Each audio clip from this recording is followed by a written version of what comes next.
So what we'll do is to look at some highlights and then look at what I consider something which is peculiar to each of those countries. And you'll see what I mean as we start. We're going to,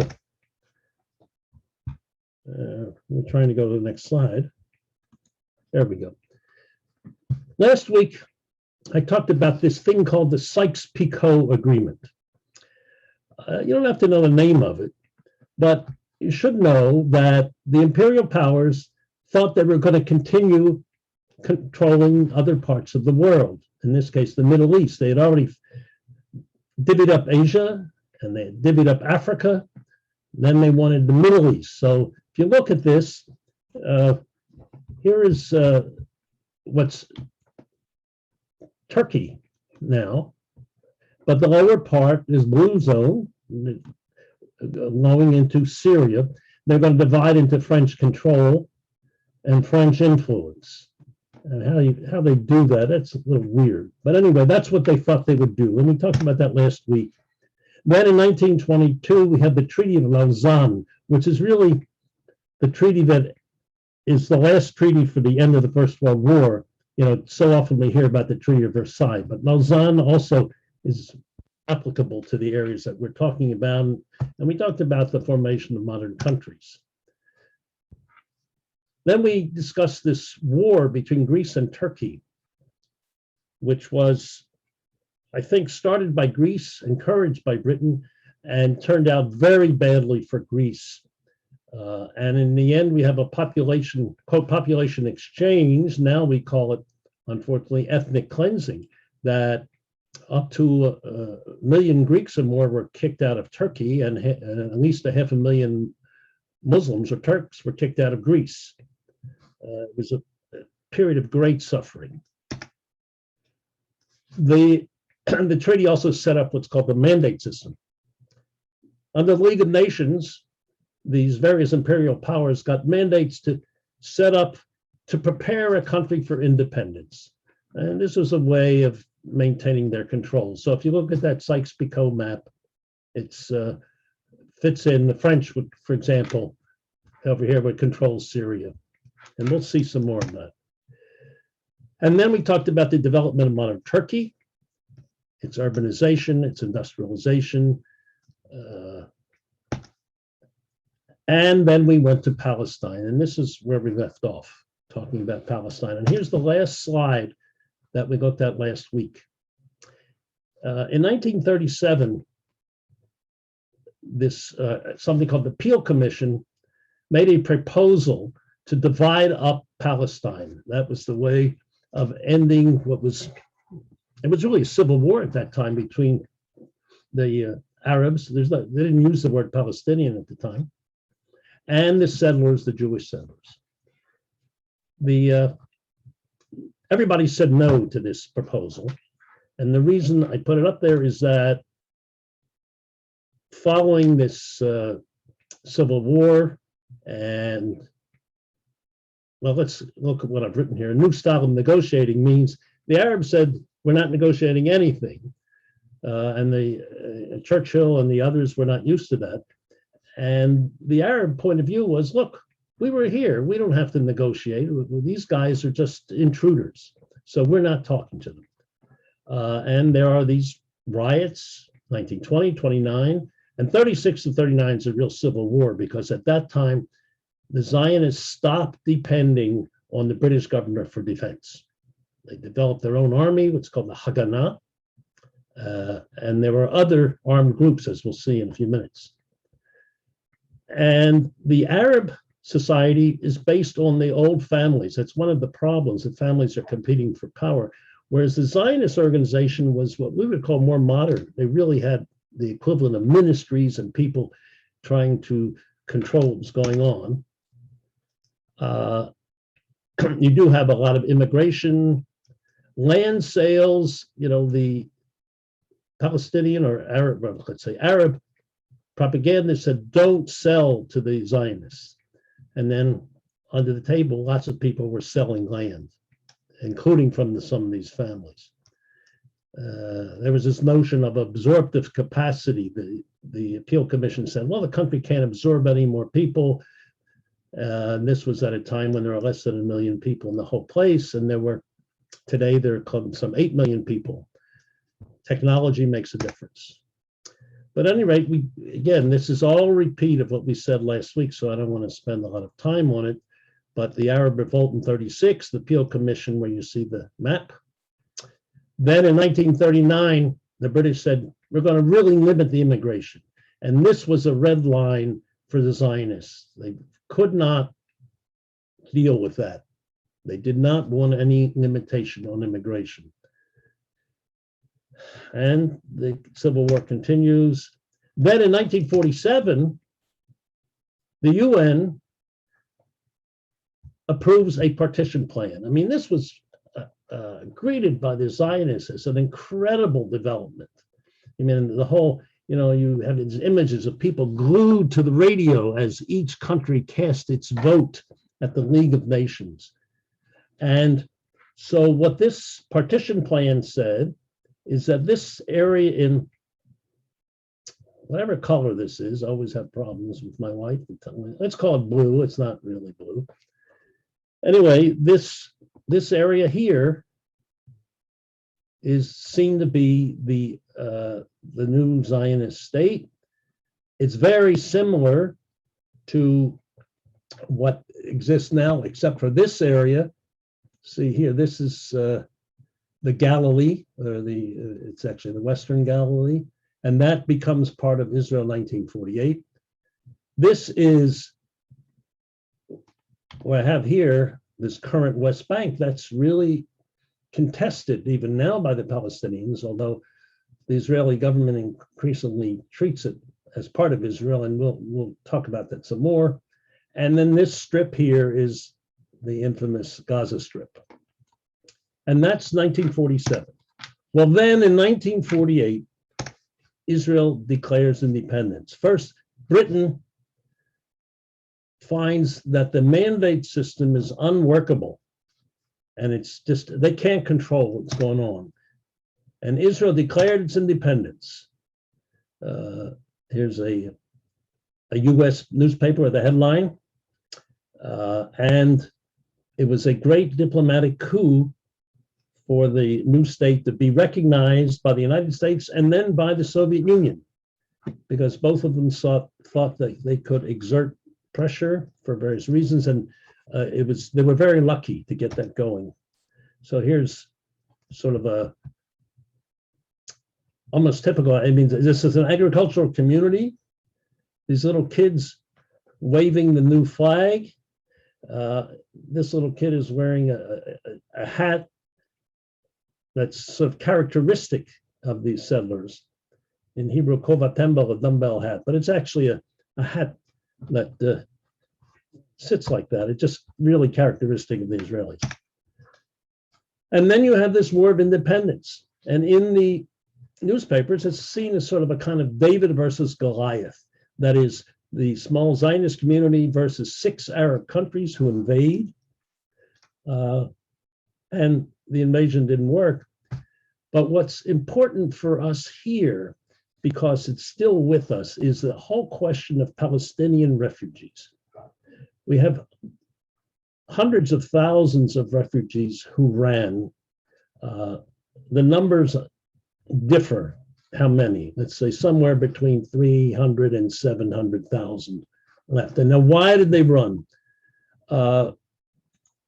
One of the things that was a terrible event was a village of the Ir Yassin, where the community was essentially wiped out by a Jewish terrorist group, a right-wing terrorist group. And this group, the whole affair was condemned by the Haganah, the Jewish army, and by Jewish spokesmen around the world. But it doesn't matter that they condemned it. In the eyes of the people there, these were the Jews who were slaughtering people. You can think of other situations where the victims don't differentiate between the various forces that are attacking them. So the Ir Yassin is still alive in the Palestinian consciousness. And once that happened, people really started to leave. This is aggravated by other things. The Palestinian leading family said, leave now so that we can wipe out the Jews. And that was added to it. But in wartime, people run. Most people are not warriors. They don't want to get killed.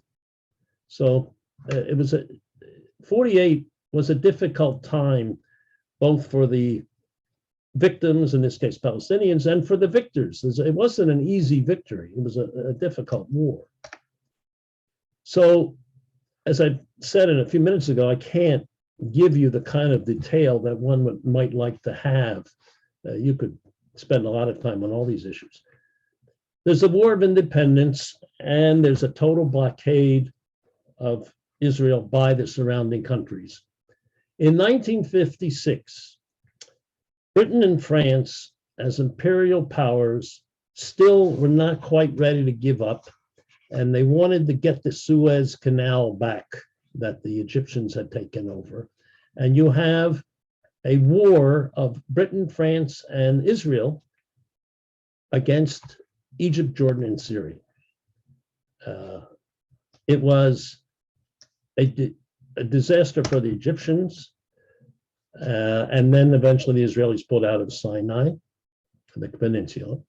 And then in 67, where once again you have this fear of the Israelis, of what's going to happen to them, and it's a preemptive war in the sense that when that war starts, the Israelis are successful in essentially wiping out the Egyptian Air Force almost immediately. And it is this was in Egypt that was post Gamal Abdel Nasser, who was seen as the great hero on the Arab side, as the devil on the Israeli side. But it was all of a sudden Egypt, which had been seen as the leading Arab country, was humiliated, absolutely humiliated in this war. And here you have this victory. It's a characteristic poster where they try to show that women also serve in the armed forces.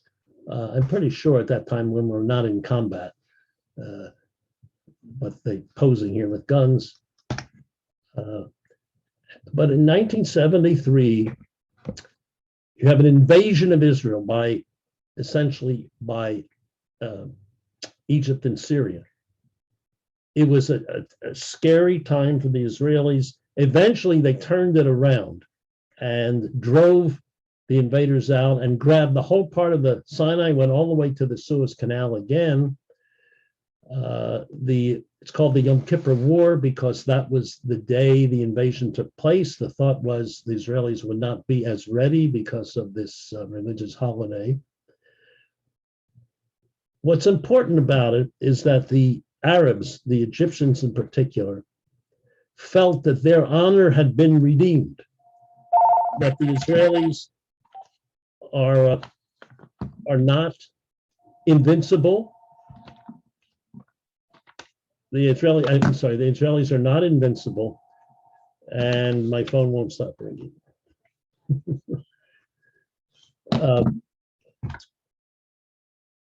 Then now there is a notion of honor that the Arabs have regained, that they reorganized their army, and it was a shock for the Israelis too, because till then the Israelis had this notion that the Arabs will all talk and no action.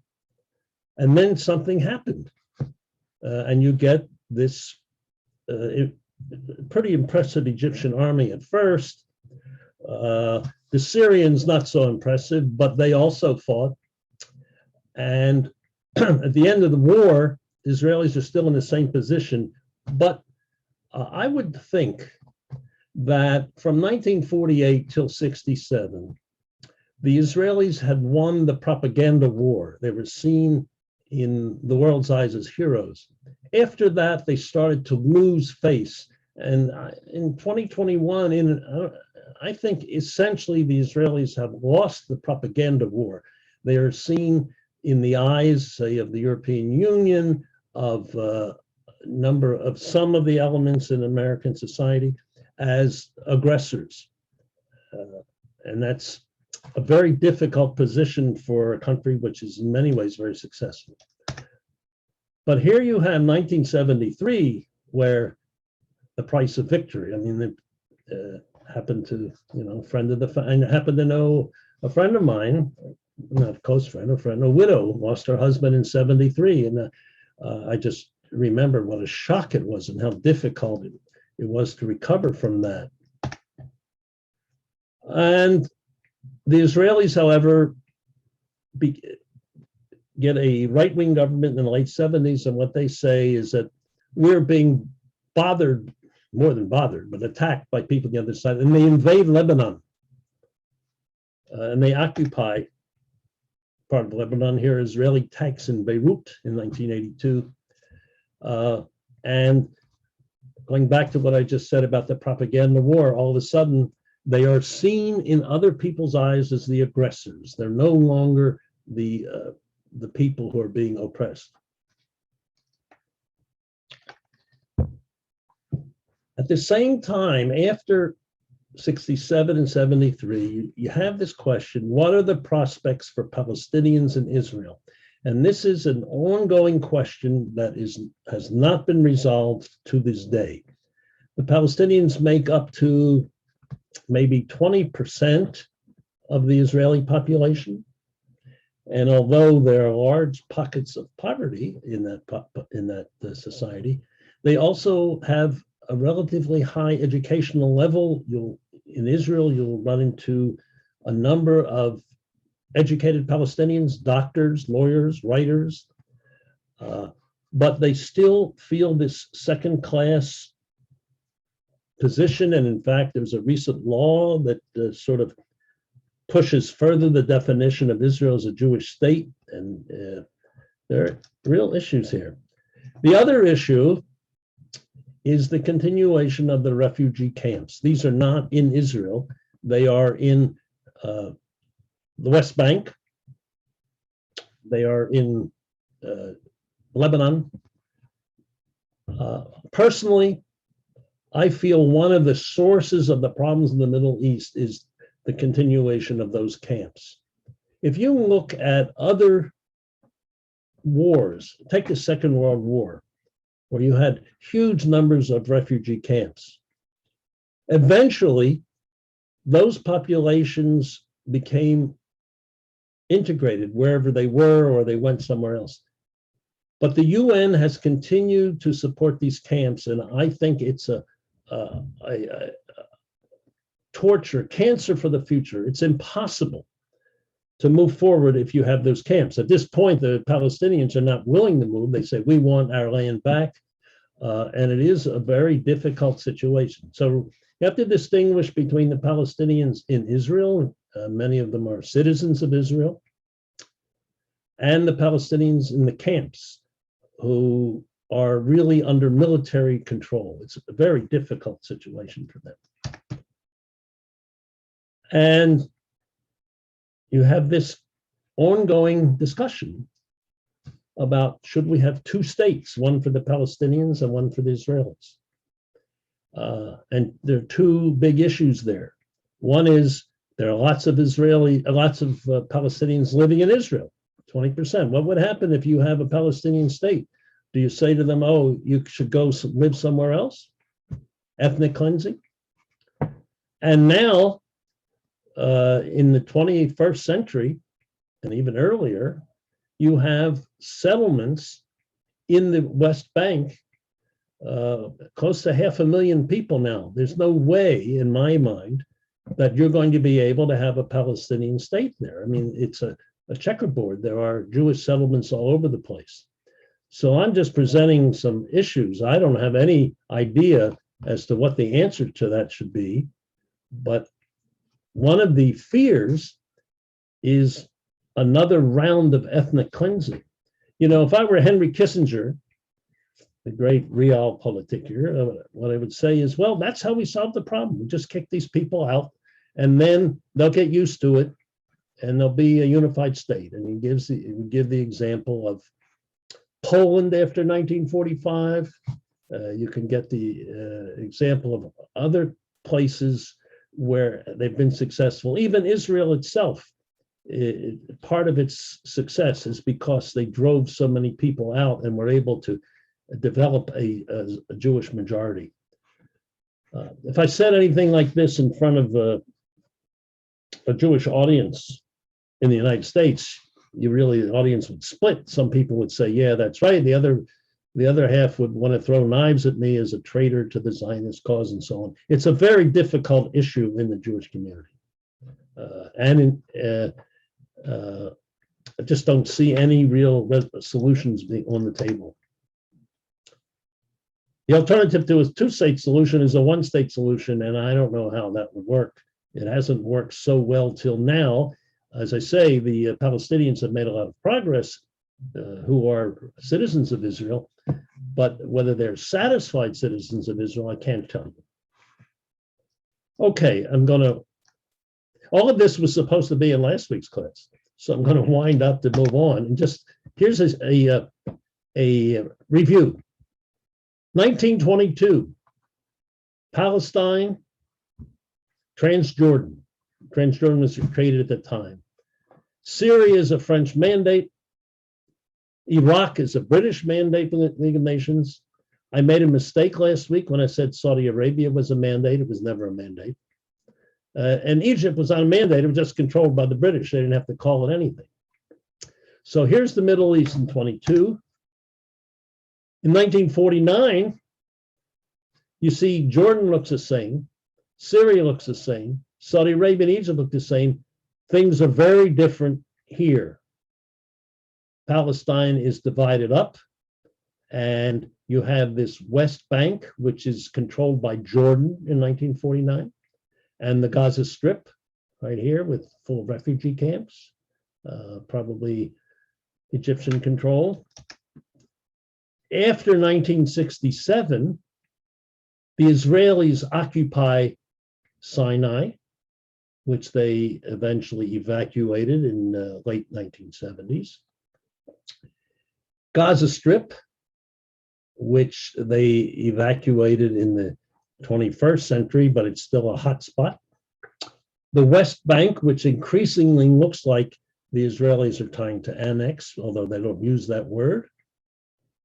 And the Golan Heights, which is, this area was conquered from Syria in the war. It was always a difficult spot for the Israelis because heights means, higher, and they would fire down on the Israelis. At this point, this has become certainly a part of the Israeli economy and society here. You do not have as much ethnic cleansing because there weren't that many people living here. Although, if we get a chance, we'll say something about the Druze community. They lived up there. And the boundaries today, this and this are similar, except if you look at this right here, if you look closely, you see all these little red dots. Those are the Jewish communities within the West Bank. It's just not a unified area. And it has Palestinian civil control. I don't have time to talk about the Palestinian control, but it is disputed. You have the Palestinian Authority, supposedly a really corrupt organization, but it has control, not recognized by the authorities now in the Gaza Strip, which is under the influence of Hamas, which is an anti-Israeli organization. I just should point out to you that just because there's a nationalist movement, it doesn't mean that these are great guys. We had it in Israel, for example, the Ir Yassin massacre. These are Israeli nationalists, but they're also murderers. It's the same thing with Hamas, which is elected in Gaza, but they're not nice guys, or Hezbollah, which is the movement in Lebanon, which is anti-Israeli and also anti-Lebanese government. So we have to be clear that nationalist movements are not necessarily nice guys. And even though there's a certain justice in their eyes, in our eyes. And I just throw this in here to see one of the problems. Here's an Israeli checkpoint. The Palestinians want to enter. You know, their jobs in Israel. Palestinians work there. Here you have a high rise in West Jerusalem, some in East Jerusalem, and these are people coming to work, and it's humiliating in their eyes. So what's the conclusion here? The two faces of Israel. One is it's a high-tech and scientific powerhouse. There's a book called Startup Nation. They have been really successful particularly in computer areas, gaming software, medical software, and they export some of this. If you remember that there's a recent scandal in internet spying was based on Israeli software. They're very successful at that. On the other hand, I'm sorry, some of the other things that have been successful, agriculture, they're pioneers in drip irrigation because of learning to deal with the shortage of water. They are pioneers in desalinization. This is really high-tech stuff. The university system is very good. For example, here's the Weizmann Institute, considered in some categories 9th in the world in research quality. Here's this little country. It's got this major research institute. They're big on software. On the other hand, they have a number of social issues. First of all, Palestinians, we just said that. What is their nation? Can't answer. They have educational opportunities, but they have feelings of social discrimination. This is here the Palestinian demonstrators clashing with Israeli demonstrators here. Another issue the Israelis have is the ultra-Orthodox Jewish population, which is another pocket of poverty. You have a lot of poverty in Israel, and a lot of it is concentrated in two populations, the Palestinian and the ultra-Orthodox. You also have the West Bank settlers, who are right-wingers in politics and not interested in some of the older democratic traditions, even though they still participate in democratic elections. And they would deny what I just said about not being committed to democracy, but it sure looks funny. And there is this political polarization of Israeli society. It's just difficult. Every time the Israelis have an election, and they have a lot of them now, because of problems with the Prime Minister Netanyahu, who's been under indictment, and he tries to escape indictment by being Prime Minister. Now there's another coalition government, which doesn't seem to be able to move forward very well, although you keep reading in the paper about new anti-Palestinian steps being taken. So I'm going to leave that society for one more thing. I wanted to point out, I said that I'd like to look at something characteristic of these societies. And one of the things that we've seen in Israel for a long time was what I call the myth of the kibbutz. Myth in the sense of it existed, but it was really seen as such an ideal world, a utopia in some people's eyes. The first kibbutz is 1909, and it's a total cooperative community. Without going into the detail here, there's still some 250 kibbutzim, but they have changed. They're based initially on individual labor and ties to the land. And even though they only represented their maximum, maybe 8% of the population, they were considered really something really ideal. And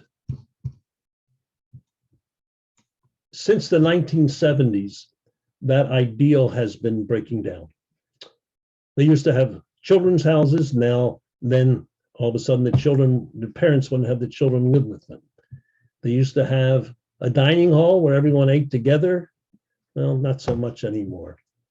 And then in I don't know when this started, probably 1980s, 1990s, what we call differential pay according to skill, that really broke down, as far as I can see, the old idea that everyone works, to each according to his abilities, to each according to his needs, and it has changed.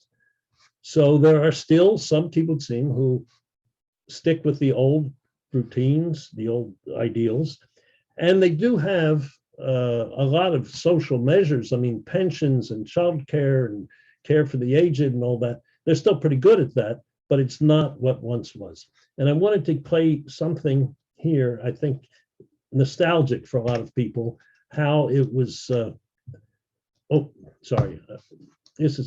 forgot this slide. When the right-wing government took over in 1977, one of their targets was the kibbutzim. You know, they have swimming pools and they have this, they have that, they're elitist. And so that the kibbutzim became part of the fabric of Israeli society, even though there are not so many people involved. But here is sort of the image. Everyone is going off gaily to work, men and women together. Although that picture looks like all women, if you think about it. But what I wanted to, and I talked about the transformation of the movement, and this is what I want to say, this is not about the kibbutz, but yet people translate it that way, and some of you may recognize Tzimma, tzimma, tzimma, tzimma, can't you hear the music playing in the city square?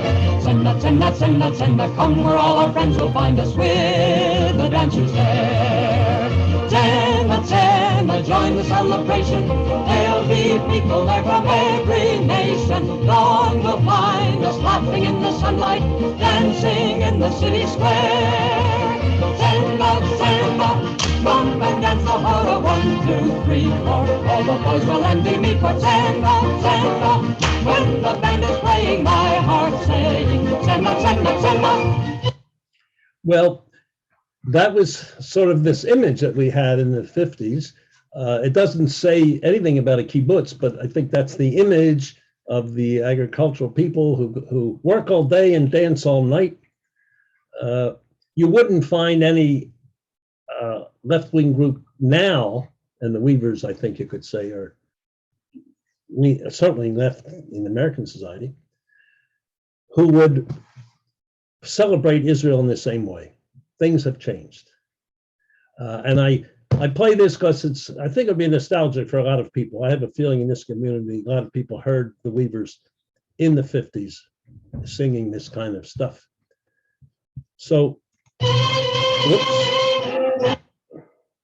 I'm going to move on from Israel, but I'm going to stop. If someone has questions, and as I said, in some communities, you could really get enormous arguments about this. So I prefer not to have an argument here. But if someone wants to add some stuff or ask a question, please unmute yourself. And then before we go on to Egypt.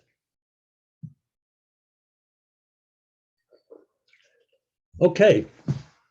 I'm going to move on, and we really would like to do in the rest of the course, if we could finish it, I hope we do, is to look at Egypt, Syria, Lebanon, Iraq, and Saudi Arabia, right? And all in 5 minutes. Now we have 2.5 lectures to do that. And let's move on to Egypt, because Egypt was always seen as one of the leaders of the Arab world. Here is Gamal Abdel Nasser in the 1950s and early 60s. Saddam Hussein, we're familiar with him from Iraq. King Faisal of Saudi Arabia. Bashar al-Assad, who was the son of the previous Syrian president. I can't remember his first name, but he's also al-Assad. Former Prime Minister of Lebanon, Rafik Hariri. These are just some of the figures that they are in the papers for us all the time. Egypt, let's look at Egypt. As I say, really considered for so long, and in many ways still considered the leading Arab country because of its intellectual and cultural traditions. In 1922, it had a monarchy, and a constitution where the king could keep out of power any government he didn't like, and he never convened parliament. We mentioned General Allenby in the First World War as the conqueror of Palestine, but he was also in Egypt, declared formal independence for Egypt, but Britain still retained control of the country in the 20s and 30s. And eventually we get King Farouk, who was always pilloried as a great playboy, which he was. In this picture here, he was probably 100 pounds lighter than he was when he got in the papers. And he was uncomfortable with the British during the Second World War. They suspected him, probably rightly, of working with the Nazis. Remember, General Rommel was in North Africa. There was always this fear of the German North African army rumbling even across Egypt. But he was given control again after 1944, certain amount of control. The British were still in command there. They had final veto power. And all the time you have this monarchy, there's no net economic growth because this is a problem that all of these countries have. If you look at this here, look at this. There's population growth. That's an enormous population growth. So you have to have not just economic growth, you have to have enough economic growth to take care of all these people. I mean, here in 1970, 38 million, that's a big country. In 2000, 65 million, and now an estimated 100 million people. That's a very difficult society to control if you don't really have very rapid economic growth. They did have, in these years, the school network, so you begin to have intellectuals who are unhappy with what's going on. And after 1930, you have a revival of Islam. And in 1928, and this, we'll talk about this again in a few minutes, the founding of the Muslim Brotherhood, which is really quite important for the self-image of many Egyptians and others in the Muslim world. Another thing the Egyptians have is an army that attempts to modernize. It's not Islamic. The Muslim Brotherhood is one side, the army is more secular.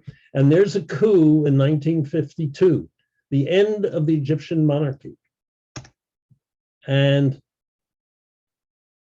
Colonel Naguib becomes the head of the government, supported, and Nasser was part of this group. It's an interesting comment about Colonel Naguib. I just ran across this recently. He was the first native-born Egyptian to rule Egypt since the time of the pharaohs. I mean, that is, they've had foreign-born rulers for thousands of years.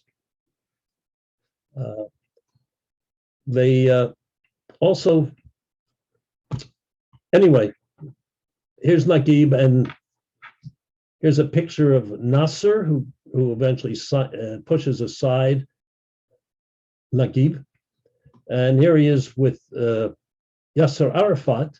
That is, Nasser continued to make the claim of being head of the Arab world. One of the issues that we can only touch on here is the Coptic population in Egypt. That is, Copts are a branch of the Christian church, and they are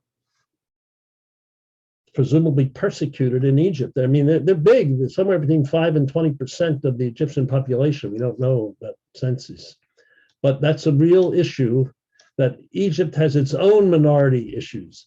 So when it lambasts Israel for its treatment of the Palestinians, it covers up this issue. And I just wanted to throw this out here, how there is this ongoing desire of Arab, sometimes called Muslim, unity. And here we have Hosni Mubarak of Egypt, Ali Abdullah Saleh of Yemen, King Hussein of Jordan, and Saddam Hussein of Iraq on a stamp. Back to Egypt. 1955, the last British troops left, and we mentioned the Suez Crisis just a few minutes ago. It gets really smashed in the War of 1967. And then in 1973, as I mentioned, it does invade the Sinai again, and they felt that it redeemed the Egyptian honor, that their army could fight. They were defeated in the war, but this was not the same kind of humiliating defeat in their eyes. In 1977, Anwar al-Sadat goes to Jerusalem, an incredible event for an Arab leader, in this case an Egyptian leader, goes to Jerusalem, speaks to the Israeli parliament, and there is a kind of a peace. It's called a cold peace. The Egyptians aren't happy with it, but it does exist. And then, I'm skipping over a lot of stuff here because that's the Israelis and Egyptians, but within Egypt, Hosni Mubarak, who was a general, had emerged as a leader, as the head of the government. And in 2011, in what was called the Arab Spring, Hosni Mubarak was ousted. And you have an election, and you have President Morsi, who is not just a member of the Islamic Brotherhood, but he is seen as favoring the Brotherhood and excluding other people and having a corrupt government at the same time, that bringing all his cronies in. So he's president for just 2 years. And you have the dominance of the Muslim Brotherhood and increasing difficulty for the Coptic Christians. And then in 2013, General el-Sisi, still head of the government today. And one of the things el-Sisi does is he's pretty rough, but it includes a suppression of the Muslim Brotherhood. So this is what's going on in Egypt right now. The Copts are there. You have a suppression of the Muslim Brotherhood. And what I like to do is, just as I talked about the myth of the kibbutz in Israel, just as something that we see about the society, I like to point out that in Egypt, one can talk about the Muslim Brotherhood. For the Muslim Brotherhood, it's a slogan: Islam is a solution. That's easy to say. To translate that into reality is tough. But here's one of the the items that they say: Allah is our objective, the Quran is our constitution, the Prophet is our leader, jihad, holy war, is our path, and death in the name of Allah is our goal. Well, like a lot of other movements, you can say this, but how do you translate that into action? It's not so easy. It was founded in 1928 by an Islamic scholar named Hassan al-Banna, who was killed by the police in 1949. It did not stop the spread of the Muslim Brotherhood. And al-Banna says, a Salafiyya message, like the rigorous Sunnis in Saudi Arabia, a Sunni way, a Sufi truth, Sufi being a branch, not a branch, but a type of Sunni Islam. They don't have any Shiites in there. A political organization, an athletic group, a cultural educational union, an economic company, and a social idea. So really what they're looking for here is a Islamic way of running a society and rejecting what they see as Western values and Western culture. Remember, we talked at the very first class about the scholar Edward Said in his book Orientalism, where he says all of the stuff that we have studied is really a product of Western imperialism. And my presentation right now would be seen by Said as part of that Orientalism. And he is often seen as a pro-Palestinian apologist, in addition to his very significant scholarly contributions. So here we have something that Said, I don't know that he probably didn't talk about the Muslim Brotherhood, but it's something that in some ways he would support. In 1949 in Egypt, they estimated 500,000 members. They were talking something really big. In 1954, there was an attempted assassination of Gamal Abdel Nasser, and the Muslim Brotherhood was banned. And then it was started to started rebuilding under Sayyid Qutb, the man who, as far as I'm concerned, an unpronounceable last name. Qutb had studied in America. He saw America as immoral, and he wanted to protect Egypt and the Islamic world from the moral degeneration that he witnessed in America, where he saw there was a dearth of spiritual values, even in American churches. A lot of this is an image of sexual freedom that he saw in America, which he condemned. And as we know, the position of women could be questionable in many Islamic societies. And I do want to point out there's more than one way in Islamic societies.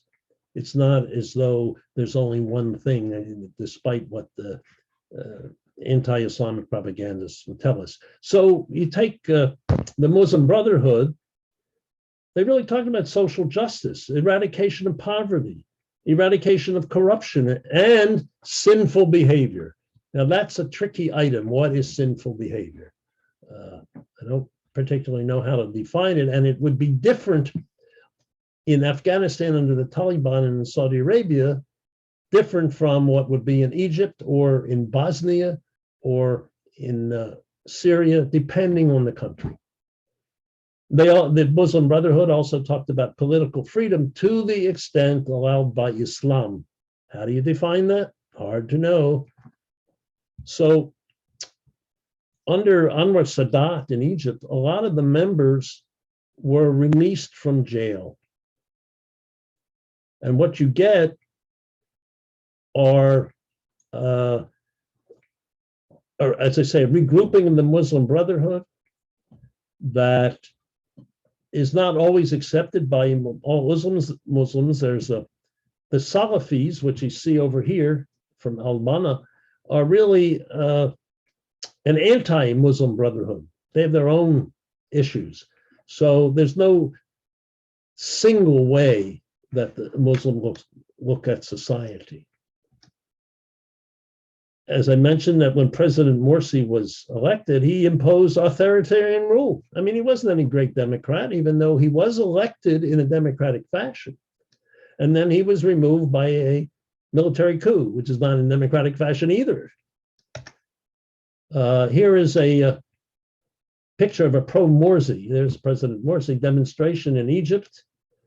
And as I say, he did not last long in office. One critical view of the Muslim Brotherhood is that it stands for militancy and martyrdom.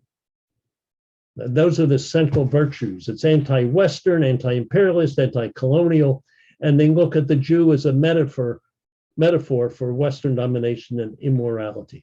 I have to tell you that not all people agree with this. I'm giving you one critical side of it. You know, when you have attacks on Jewish houses in Cairo, kind of pogrom activity, and not excusing them, just saying that the Muslim Brotherhood was involved. They have a culture of obedience. They also have, in the eyes of some critics, a secret military organization. If you search Muslim Brotherhood on the internet, you find people who focus only on this, quote, secret apparatus, and they see the Muslim Brotherhood as a sham, you know, as its social program as a sham, and what they really are is somebody behind a series of bombings and assassinations in the 40s and 50s, attempted assassination of Nasser in 1954. But I say there are elements within the Muslim Brotherhood that probably fit this, but it's hard to imagine that that's the only thing they can say about it. In 1981, Anwar Sadat was assassinated. He was a major figure. You know, he was in Egyptian and in world history, I think. A great man, certainly for his pioneering attempt at creating peace between Egypt and Israel. Was the Brotherhood involved? We don't know. Sadat himself had been a close associate of Nasser. He succeeded Nasser in 1970. He received the Nobel Peace Prize in 1978. He was seen as a hero in the Yom Kippur War of 73, and then he went to negotiations with Israel. But on the Muslim Brotherhood, there are branches not just in Egypt. They're in Syria and many other Arab countries, and critics claim that they're the model for Al Qaeda in Afghanistan, for ISIS, Islamic State, for Hamas, Hezbollah, Boko Haram in Nigeria. You can put everybody in a bucket, and if you're critical, you say, oh, they did all these terrorist things, but they have been branded a terrorist organization in some countries. Here's a pro-Brotherhood protest in 2013. And if you look at this guy right here, this four-finger salute is seen as a gesture with the thumb folded and four fingers out. It's replaced the V for victory sign in the Middle East. And here's President Erdogan of Turkey giving the Rabbah gesture. So it's very common. So if you want to be culturally correct, you can greet your friends not with the V sign, but with the four-finger sign. There's, as I say, there's Erdogan with that solution. That's all I have to say about the Muslim Brotherhood. I'm just going to show, I don't want to go any further because we would go talking about Syria, and talk about Syria in 5 minutes is absurd. But just as a review here, we talked about Palestine and Israel, the fact that there are significant social issues in Israel, despite the fact that in many ways it's a successful Western country. In Egypt, it has many social issues, and it's not a successful country. If you look at this series of military coups, you see that there's terrible dissatisfaction with the government.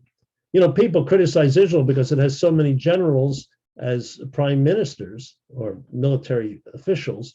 It's got something to do with the very successful role of the army in Israel. We didn't talk about that, but the army has been a great educational institution, and a lot of the leaders of the army go on to become political leaders. The early leaders came from the Zionist movement, like Ben Gurion, and then later other characters, Moshe Shamir and Peres. And then in 1977, Menachem Begin, who also was from the pre-war Zionist movement, comes into office. But after Begin, then we begin to get the generals. We have Yitzhak Rabin, we have, I'm blocking on names here, Netanyahu was in the army. We have a hero of the left in the last election, who was also a former general, turned out to be a dud. So we have issues. In Egypt, you just have dictators who are generals, so there is a difference. So I'm going to not continue with Syria, but I will certainly like to have comments or questions here. I'm going to stop sharing my screen so that people can see what's going on here. We have 18 people online and I don't know how many people in classroom 2. So would someone like to make comments or ask a question, either online or from the room? I saw Barbara Kling take off her glasses. If you go to an auction, you make a little move like that and you bid on something, but I don't think you have a question, do you, Barbara? Okay. Anybody else? I lived in Iran for 3 years and Saudi Arabia for 3 years. I'd like to get together and talk to you. Okay, I'm not an expert on any of those things, but I've read about it. Like a lot of non-experts, I have opinions. I have a few opinions myself. Yeah, you probably don't know that we have several people here in the Cathedral Village who were born or lived in Turkey for some time. So we do have people who have real images of Turkey and opinions. But yes, well, then we'll have to talk. Anybody else? Okay, well, that's a wait. It's hard. I missed the beginning because of having to get my booster shot, but it's been very helpful and I thank you. Well, thank you for the boost. Well, this is a first that I don't get hit over the head because of some critical remarks about Israel. I guess it says something about the community. But anyway, these things change every day. If you look at if you follow the papers and the international news, something generally not good is happening every day. By the way, I should say that for all these comments about Israel, people live normal lives and they don't talk about Palestinians from morning to night. They go about their lives in a normal way and they listen to pop music and they go to work and they go to lectures, they go to concerts and they go to the beach. So it is in that sense a normal society, more normal than Egypt because of the enormous poverty in Egypt that they have not been able to overcome with that terrific population growth. So I thank you all for coming. Next week we will deal. Larry, Yes. this is Leslie in classroom 2. I just pulled up the chat and it looks like David made a comment. Oh, I'm sorry. I do. Swimming pools were paid for by reparation money from Germany. David says the kibbutz swimming pools were paid for reparation money from Germany. That may be, you have the usual thing of don't confuse me with the facts in Israel. That was the reparation money from Germany, by the way, was a major issue in Israel in the 50s. Do you want to accept people who murdered people? And they did accept it, and a lot of people did pretty well with that money. I mean, there are all kinds of anomalies. For example, the brother of a friend of mine was the treasurer of a kibbutz in northern Israel in the 1990s when they decided to to build new buildings. And he was really against it. He thought it was a bad use of their money. So when the kibbutz, they went and did it anyway. And when the kibbutz privatized, they assigned those new apartments by lot, and he got one. So that's not, we're well past the German reparation money. They're developing their own money. They're exporting stuff to the U.S. In software in particular. By the way, I should say the startup nation has a problem in converting startups to big companies. They tend to make $1 million by selling out. And maybe that's a problem of capitalism. I don't know what the answer is. But okay, I can ramble on with my opinions, sometimes well-founded, sometimes not. But next week, Syria and Lebanon, and we will hope to get to Saudi Arabia. I'm not going to deal with Iran in this course just because it wasn't part of the Ottoman Empire. We got to draw a line somewhere, but it's always a factor. So thank you, and I'll hope to see you next week. Thank you.